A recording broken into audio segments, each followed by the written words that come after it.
నా పేరు డాక్టర్ రామ్ గోపాల్. నేను హైదరాబాద్లో దిల్సుఖ్ నగర్లో మెట్రో పిల్లర్ నంబర్ 1552 మీ సేవా రోడ్ మంజుసుధ మల్టీ స్పెషాలిటీ హాస్పిటల్లో పనిచేస్తాను. ప్రతిరోజు పొద్దున 10 నుంచి 2 వరకు, ఆదివారం కూడా పనిచేస్తాను. మిత్రులు పీనల్ ఇంప్లాంట్ గురించి అడుగుతున్నారు, దాని గురించి చెప్తాను. పీనల్ ఇంప్లాంట్స్ 5-6 వెరైటీస్ ఉన్నాయి. ముఖ్యంగా ఇందులో మాల్యబుల్ అంటే వంగేవి అని అర్థం. ఇప్పుడు ఇది ఉంది, ఇది మాల్యబుల్ వంచడానికి. ఇంకొకటేమో ఇన్ఫ్లేటబుల్ అంటే అది బెలూన్ లాగా ఉంటుంది. మనం స్విచ్ చేసినప్పుడు దాంట్లోకి సిలికాన్ ఫ్లూయిడ్ వచ్చేసి అది దాన్ని స్ట్రెంగ్త్ని ఇస్తుంది. మళ్ళీ 2 సార్లు స్విచ్ చేస్తే లోపలికి వెళ్ళిపోతుంది. దాన్ని అవి బెలూన్ టైప్ అంటారు. ఇవేమో సెమీ రిజిడ్ రాడ్స్ అంటారు. ఈ రాడ్కు శక్తి ఉంటుంది. ఇవి సెమీ రిజిడ్ అయినా ఇవి రిజిడ్ ఇనఫే. ఇవి 500 గ్రాముల బరువు ఈజీగా మోయగలవు. సెమీ రిజిడ్ అంటే రిజిడిటీ లేదేమో అని అనుకోవడం పని లేదు. ఇవి మాల్యబుల్. సెమీ రిజిడ్ అనే దానికన్నా కూడా ఇవి మాల్యబుల్ అనేది బెటర్ వర్డ్. దీన్ని ఇంప్లాంట్స్ ఎవరు వేసుకోవాలి అంటే దీంతో వయసుతో నిమిత్తం లేదు.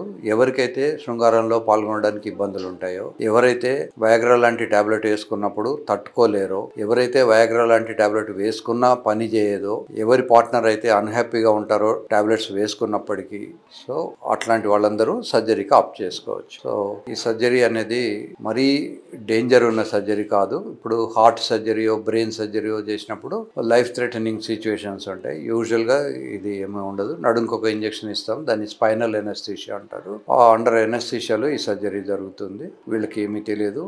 సర్జరీ అనేసేపు కూడా పేషెంట్ మాట్లాడవచ్చు. తన ఊపిరి తనే పీల్చుకుంటాడు, తన హార్ట్ తనే కొట్టుకుంటుంది. తర్వాత సర్జరీ పూర్తయిన తర్వాత బయటికి తీసుకొస్తాము. సుమారుగా పొద్దున సర్జరీ అయితే రాత్రి కల్లా భోజనం కూడా చేయొచ్చు.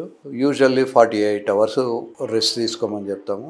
వాళ్ళ సైజును బట్టి మనం ఏ సర్జరీ ఎంత ఖర్చు అవుతుంది, ఏ ఇంప్లాంట్ బెటరు, ఇవన్నీ కూడా వాళ్ళకున్న పొజిషన్, వాళ్ళ సైజు అన్ని ఆలోచించి డాక్టర్గా సలహా ఇస్తాము. ఇవి మీకు అన్ని రకాలు మేము ముందే పెడతాము. ఇండియన్ది, జర్మన్ది, అమెరికాది, దాని మీ ఇష్టాలను బట్టి, మీ ఫైనాన్షియల్ స్టెబిలిటీని బట్టి, మీ ఫైనాన్షియల్ ఎబిలిటీని బట్టి తర్వాత చేస్తాము. దీన్ని కాఫ్టీరియా టెక్నిక్ అంటారు. మేము ముందు కాఫీ, హార్లిక్స్, బోర్న్విటా అన్ని పెడతాము. కాఫీ వల్ల వచ్చే లాభాలు నష్టాలు, బోర్న్విటా వల్ల వచ్చే నష్టాలు లాభాలు, అట్లా అన్ని చెప్తాము. సో మీకు ఏది నచ్చితే అది తీసుకోవచ్చు. This comes under cosmetic surgery. Cosmetic surgeries యూజువల్గా ఇన్సూరెన్స్ కవరేజ్ రాదు. రఫ్లీ దాదాపు 2 lakhs ఖర్చు అవుతుంది ఈ సర్జరీస్కి. షుగర్ కనుక ఉంటే, షుగర్ కంట్రోల్ అయిన వాళ్ళు మాత్రమే సర్జరీకి రావాలి. షుగర్ కంట్రోల్ అయి ఉండకపోతే మన హాస్పిటల్కి వస్తే ఇక్కడ మనం ఎండోక్రైనాలజిస్ట్కి రిఫర్ చేస్తాము. ఎండోక్రైనాలజిస్ట్ వారి షుగర్ కంట్రోల్ చేసిన తర్వాతనే మనం సర్జరీకి తీసుకుంటాము. ఈ సర్జరీ అయిన తర్వాత 6 weeks తర్వాత వాళ్ళు సంసారం చేయొచ్చు. ఈ 6 weeks కూడా మేము మధ్య బ్లడ్ టెస్ట్లు అవి చేయించేసి మానిటర్ చేస్తుంటాము. ఏమి చీము లాంటి ఇన్ఫెక్షన్ కానీ రాలేదు కదా అని. ఒకవేళ వస్తే దానికి తగ్గట్టు యాంటీబయాటిక్స్ మార్చి పెడతాము. యూజువల్గా యాంటీబయాటిక్స్తో కంట్రోల్ అవుతుంది. ఈ మధ్యకాలంలో మంచి యాంటీబయాటిక్స్ కూడా వచ్చాయి. బై ఛాన్స్ ఎవరికైతే చీమ్ బట్టి మందులు ఇచ్చినా తగ్గకపోతే అట్లాంటివి తీసేసి మళ్ళీ ఇంకో కొత్త ఇంప్లాంట్ పెడతాము. బట్ ఇన్ జనరల్గా ఇంతవరకు నాకు అట్లాంటి సన్నివేశం రాలేదు. బట్ పుస్తకాలలో ఇవన్నీ మెన్షన్ చేసి ఉన్నాయి. రెండోది న్యాచురల్ ఎక్స్పల్షన్ అంటారు. దానిచ్చదే బయటికి రావచ్చు. ఒకటేమో ఇన్ఫెక్షన్, రెండోదేమో న్యాచురల్ ఎక్స్పల్షన్. యూజువల్గా ఇవన్నీ ఫస్ట్ 7 monthsలోనే ఈ ప్రాబ్లమ్స్ అన్నీ ఉంటాయి. మన దగ్గర సర్జరీ చేయించుకొని దాదాపు 15-20 ఏళ్ల కింద నుంచి చేయించుకున్న వాళ్ళు ఉన్నారు. వాళ్ళందరికీ కూడా బాగానే ఉంది. ఒక 2-3 మాత్రమే ఇట్లాంటి ప్రాబ్లమ్స్ వచ్చాయి. స్పాంటేనియస్గా దానిచ్చదే ఎక్స్పల్షన్ అయిన అతనికి హైపర్ లిపిడిమియా అంటారు. కొవ్వులు చాలా ఎక్కువ ఉన్నాయి. ట్రైగ్లిజరైడ్స్ 1600 అట్లా ఉండేది. కొవ్వులు ఎక్కువ ఉన్న వాళ్ళకు కొన్ని రిస్క్స్ ఉంటాయి. బట్ ఇన్ జనరల్గా ఇది అంత పెద్ద భయపడాల్సిన పని లేదు. ఇప్పుడు హార్ట్ సర్జరీయో బ్రెయిన్ సర్జరీ అయితే డెత్స్ ఉంటాయి, కానీ దీనికి 99.999% డెత్స్ అట్లా ఏమో ఉండదు. కొద్దిపాటి మార్బిడిటీ, కొంచెం నొప్పి వగేరా ఉంటుంది. సర్జరీ తర్వాత కొంత సెన్సేషన్ తగ్గుతుంది, కానీ పూర్తి జీరో అవ్వదు.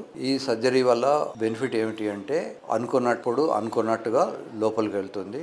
అనుకున్నంత టైం మీరు లోపల ఉంచవచ్చు. అది 5 నిమిషాలైనా కావచ్చు, 5 గంటలైనా కావచ్చు. కనుక మీ ఓపిక, మీ పార్ట్నర్ ఓపికను బట్టి మీరు ఎంతసేపు అయినా ఉండొచ్చు. మనందరికీ ఏమిటి అంటే ఒకసారి లోపల నుంచి ఫ్లూయిడ్ కారగానే అది మెత్తబడిపోతుంది. దాన్ని ఇజాక్యులేటరీ ఫ్లూయిడ్ అంటాం. ఇజాక్యులేషన్ కాగానే మెత్తబడిపోతుంది.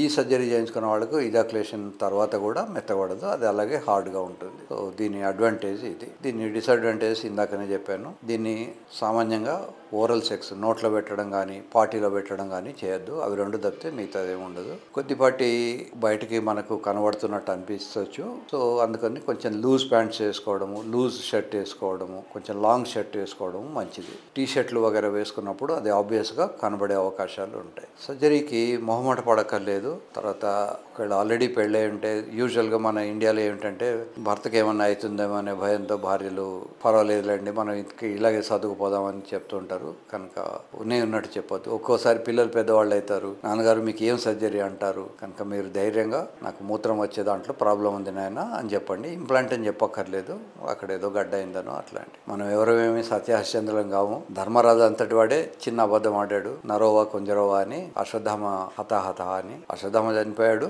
అది మనిషో ఏనుగో తెలియదు అని చెప్పాడు. అలాగే చిన్న చిన్న అబద్ధాలు జీవితంలో మనకు నడుస్తూ ఉంటాయి, మీ ఇష్టాన్ని బట్టి. మీకు ఒకటి ఏమిటంటే ఇంట్లో వాళ్ళకు తెలియకుండా సర్జరీ చేయించుకోవద్దు. ఫలానా సర్జరీ అని చెప్పకుండా వేరే సర్జరీ పేరు చెప్పేసుకొని చేయించుకోండి.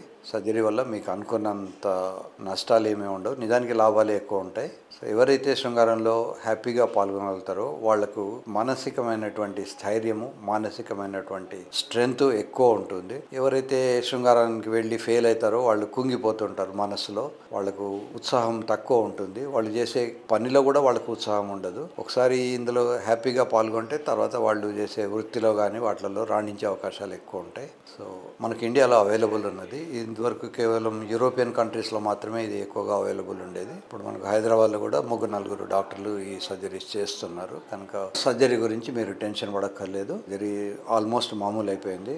డిఫరెంట్ ఏజ్ వాళ్ళు మన దగ్గర సర్జరీలు చేయించుకుంటారు. 25 ఏళ్ల నుంచి 80 ఏళ్ల వరకు సర్జరీలు రకరకాల వ్యక్తులు చేయించుకున్నారు. మీరు అనుకోవచ్చు 80 ఏళ్ళకి ఇప్పుడు అవసరమా అని. ఆ పెద్ద ఆయన అదే చెప్పాడు. 80 ఏళ్ల వయసులో సార్ మీరు ఎందుకు చేయించుకుంటున్నారు అంటే, ఇంకో ఏడాదో 2 ఏళ్ళు ఎన్ని ఏళ్ళు బతికితే అన్నేళ్ళు నేను సుఖపడతాను, నా దగ్గర బోర్డంత డబ్బులు కూడా ఉన్నాయి, నేను పోయేటప్పుడు ఎన్ని కోట్లు ఇచ్చినా నా పిల్లలకి ఏమి తృప్తి ఉండదు, ఇంకో కోటి ఎక్కువ కావాలనుకుంటారు, ఇంకా 2-3 లక్షలు నేను ఖర్చు పెట్టుకోవడంలో నాకేమి ఇబ్బంది లేదు, I'm happy, I want to die as happy అని చెప్పాడు.